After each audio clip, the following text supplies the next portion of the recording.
আমার সবগুলো বড়া ভাজা হয়ে গেছে। এই যে এতগুলো বড়া হয়েছে, একদম মুচমুচে। এই দেখো,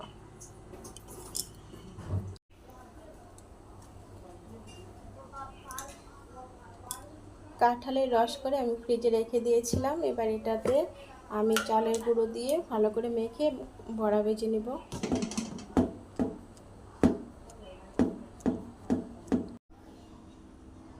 দিয়ে দেব সামান্য নুন, দিয়ে দেব চিনি। বেশি চিনি লাগবে না, কাঁঠালটা মিষ্টি ছিল। এবার দিয়ে দিব দুধ,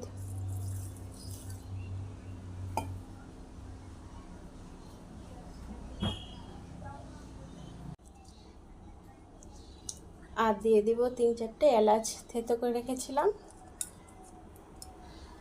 এবার ভালো করে মেখে নেব। যদি আরও চালের গুঁড়োর প্রয়োজন পড়ে তাহলে আরও দিতে হবে, দিব। তাহলে মেখে নিই।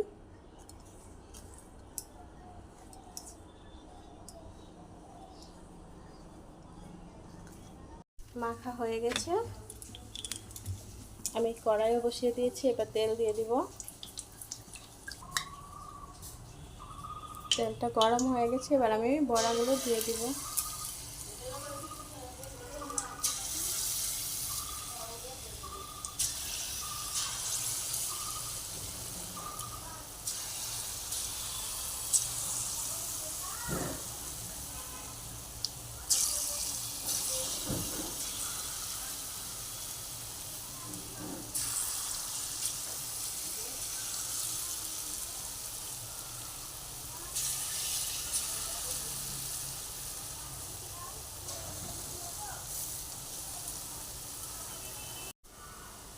বড়াগুলোকে আমি উল্টে দিয়েছি, আর একটু কড়া করে ভেজে নেব। তোগুলো ভাজা হয়ে গেছিল, খাওয়াও হয়ে গেছে, আবার ভাজা হচ্ছে। এই যে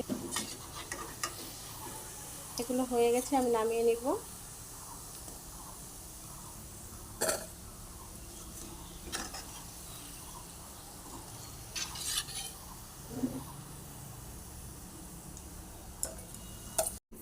আমার সবগুলো বড়া ভাজা হয়ে গেছে।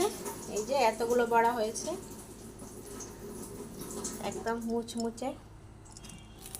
এই দেখো,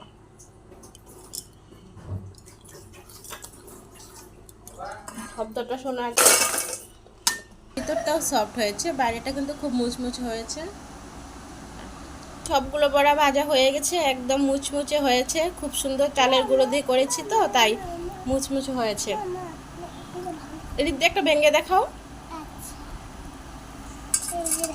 এই যে দেখো কত সুন্দর, ভিতরটাও কত সুন্দর সফট হয়েছে, আর বাইরেটা কিন্তু একদম মুচমুচে হয়েছে। সর সর, হাতটা সরা।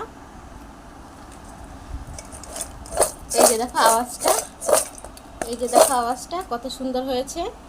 আর আমার ভিডিওগুলো যদি তোমাদের ভালো লাগে, একদম তালের বড়ার মতো হয়েছে। আর আমার ভিডিওগুলো যদি তোমাদের ভালো লাগে তাহলে লাইক কমেন্ট শেয়ার করো, আর চ্যানেলটাকে সাবস্ক্রাইব করো, পাশে থাকা বেল আইকনটাকেও প্রেস করে দিও, যাতে করে পরবর্তী ভিডিওগুলো তোমাদের মোবাইলে পৌঁছে যায়। তাহলে ভিডিওটা এখানে এন্ড করছি।